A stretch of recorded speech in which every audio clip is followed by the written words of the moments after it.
दोस्तों नमस्कार, मैं हूं संजीत कुमार और आपने देखना शुरू कर दिया है ज्ञान असली जॉब न्यूज। दोस्तों आज बात करेंगे बिहार विद्यालय सहायक और बिहार विद्यालय परिचारी के वैकेंसी के बारे में, उसके एज के बारे में, नोटिफिकेशन के बारे में, वेतन के बारे में। देखिए, सबसे पहले तो बात करेंगे वेतन के बारे में कि जो भी बहाल हुए हैं यहाँ पर, यानी कि विद्यालय सहायक और विद्यालय परिचारी में, उन सबों को मैं बता देता हूं कि वो लोग कमेंट कर रहे हैं कि सर हम लोगों का वेतन काफ़ी कम है।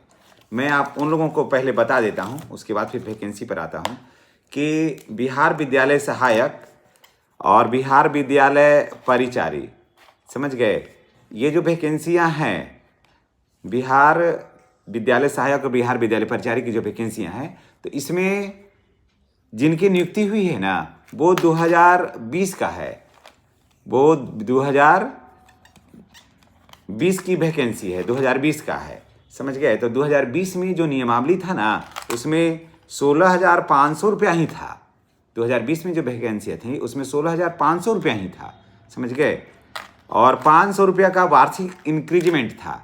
तो अभी आप घबरा रहे हैं कि हमारा अभी क्या होगा, आपका अभी ऐसे ही होगा। जब फ्रेश वैकेंसी आ जाएगी ना, तो फिर आपको नए स्तर से आपका वेतन में बढ़ोतरी होगी, क्योंकि ये आपकी जो नियुक्ति है 2020 के नियमावली के तहत हुई है अभी। तो ऐसा नहीं है कि 2020 के नियमावली के तहत हुई है तो सब दिन वेतन वही रहेगा, सब दिन वेतन वो नहीं रहेगा, समझ गए, वो उसमें अलग होगा, आप इसको जान लीजिएगा। इसलिए आप घबराइए नहीं।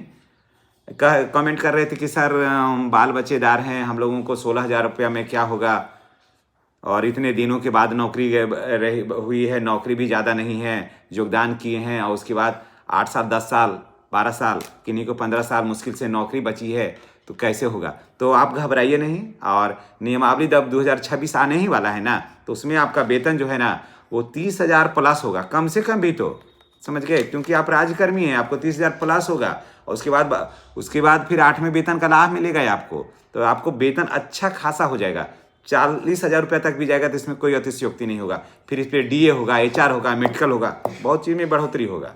इसलिए आप घबराइए नहीं, समझ गए। इसलिए आप बने रहिए, आपको कोई टेंशन नहीं है।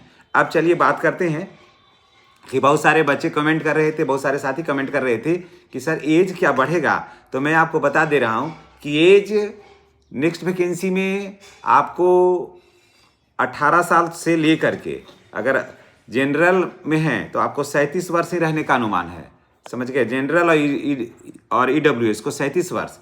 और उसके बाद अगर आप OBC हैं और किसी भी कोटि के पुरुष हैं या महिला हैं तो आपको 40 वर्ष है होगा एज, समझ गए। और AC और ST हैं तो आपको 42 वर्ष होगा, महिला हो या पुरुष हो, यही एज रहेगा। इसमें एज ज़्यादा बढ़ने का अनुमान अभी लोग लगा रहे थे, लेकिन ऐसे जनरल एज यही है, लेकिन लेट वैकेंसी आ रही है, तो इसलिए हो सकता है कि एज में, हो सकता है नहीं, एज में जो है आपको 45 वर्ष मान के चलिए कि 45 वर्ष तक एज इसमें रहेगा, तो इसका एज का लाभ आपको मिल जाने की पूरी संभावना है। दूसरा है कि परीक्षा का, बहुत सारे बच्चे कमेंट कर रहे थे कि सर सिर्फ आप ही कहते हैं कि परीक्षा होगा, बाकी कोई नहीं कहता कि परीक्षा होगा। तो मैं इसलिए कह रहा हूँ कि परीक्षा होगा कि वहाँ पर देखे होंगे चौकीदार में पहले कभी नहीं परीक्षा हुआ आज तक, लेकिन अब देखिए चौकीदार की वैकेंसी आ रही, तो उसमें क्या हो रहा है, परीक्षा हो रहा है। इसलिए मैं सत्य से रूबरू कराता हूँ।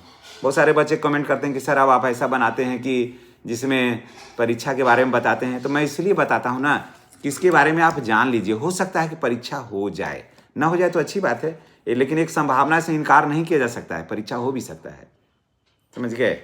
अब बात आती है कि वैकेंसी का अपडेट क्या है। तो वैकेंसी जो है ना वो मार्च से अप्रैल के बीच में वैकेंसी आ जाएगी, एकदम निश्चित रूप से आ जाएगी, क्योंकि बिहार के विद्यालयों में पढ़ाई इतना बाधित हो गया है, आंकड़े रखना इतना मुश्किल हो गया है कि जिसका आप वर्णन नहीं कर सकते हैं। सारा काम शिक्षकों को ही करना पड़ रहा है, और शिक्षकों का आपस में विद्यालयों में तालमेल नहीं है। शिक्षक विद्यालय में 5-5 गुट में बट गए हैं। अब जब आपका सिलेक्शन विद्यालय में होगा ना, तब आप पता चलेगा। उसमें नियोजित शिक्षक हो गए, एक अलग गुट हो जाता है, विशिष्ट हो गए, अलग गुट हो जाता है, पुराने वेतनमान वाले का अलग हो जाता है, 34,540 वाले का अलग हो जाता है, BPSC वाले का अलग हो जाता है। यानी कि 5 गुट है, कोई एक दूसरे का काम में सहयोग नहीं करता है, कोई एक दूसरे के काम में सहयोग नहीं करना चाहते हैं। वो कहता है हमारा काम नहीं, वो कहता है हमारा काम नहीं। अब परिणाम क्या है ना कि बच्चों का जो काम है ना वो बहुत ज़्यादा प्रभावित होता है। तो इसमें सबसे ज़्यादा जरूरी है बिहार के विद्यालयों में विद्यालय सहायक और परिचारिका। जिस दिन ये लोग चले जाएंगे ना, सारा काम स्मूथली होगा और बच्चों को जो कठिनाई हो रही है वो कठिनाई नहीं होगी। और मैं आपको बता दे रहा हूँ कि वैकेंसी मार्च से अप्रैल के बीच में आ रही है। इसी के साथ हम आपसे विदा लेते हैं। नेक्स्ट वीडियो में हमारी और आपकी फिर मुलाकात होगी। चैनल पर नए हैं तो चैनल को सब्सक्राइब करिएगा। धन्यवाद।